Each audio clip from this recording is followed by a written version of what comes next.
My name is AJ, and I'm going to show you how I paint my Deep Rock Galactic miniatures.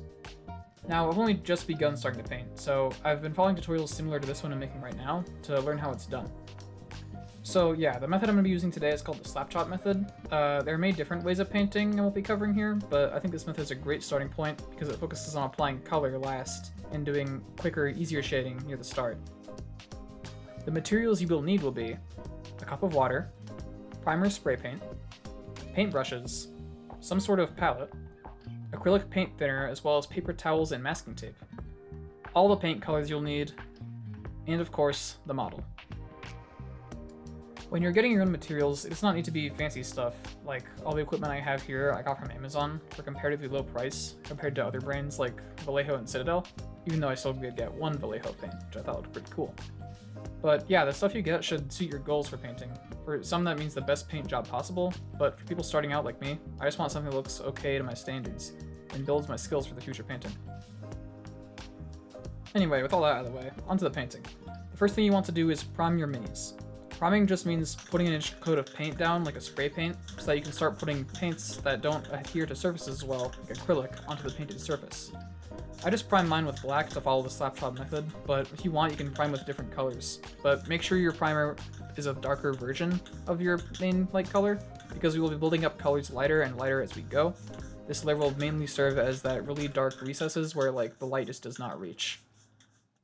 After letting your primer dry, it's time to begin the dry brushing phase.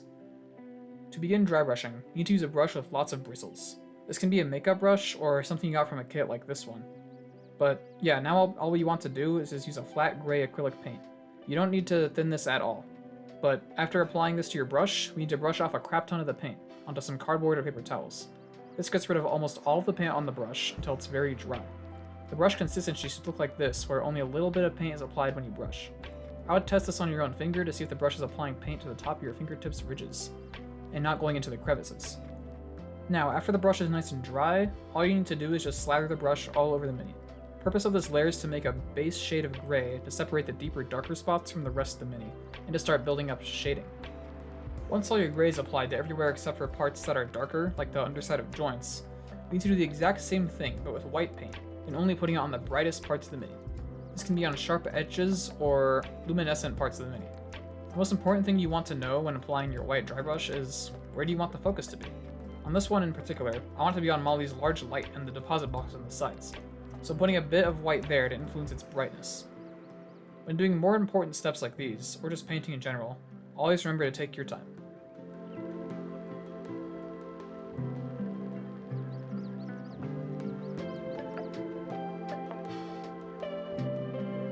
After the whole dry brushing stage, I find it really important to admire your work and reflect on yourself. It's a really good way to self-critique yourself, to find out what you did not so great and what you did good, so you can improve and find out what your strong suit is. For instance, what I did not so great on this model was I kind of missed the mark on trying to brighten up the boxes on the side where I kind of wanted that focus to be. But I think I did a really good job on getting just enough white on the edges where it's not too harsh, but it's a little bit noticeable. And yeah, remember not to be too hard on yourself. It takes time to get good at anything. Like, the first models I did were pretty crappy. Now for that last stage of the painting process, color.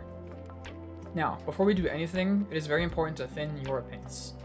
I've had some trouble with thinning my paints on previous models like these, but these exploders I recently painted came out pretty well.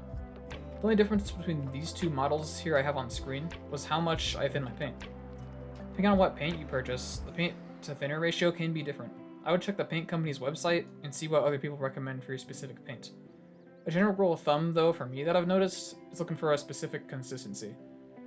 It should be close to this where the paint is a bit translucent, where you can see the dry brushing below it, but not so thick that it covers it all up.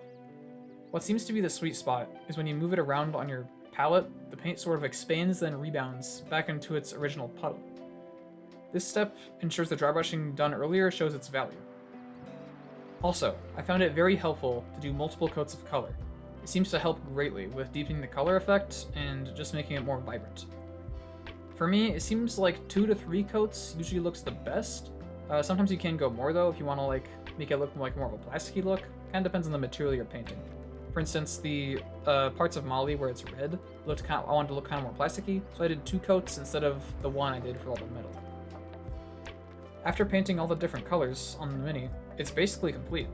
The only thing after this is just going over areas that were possibly missed or painting over color spillage. And that's it. There's not too much to the slapshot method. It is just following these steps and getting paint to the right thickness. After painting a few of these models, I've come to realize that these paints don't have to live up to others' expectations. They don't even have to be tabletop ready. They can be whatever you want them to be. That's the point. For me, painting is just a way to get away from stuff out of life and just focus on one little thing to make it what you want, exactly what you want. And for a lot of people, that's just the best model ever, but for some people like me that are just starting out, I just want something that looks nice that I can be proud of.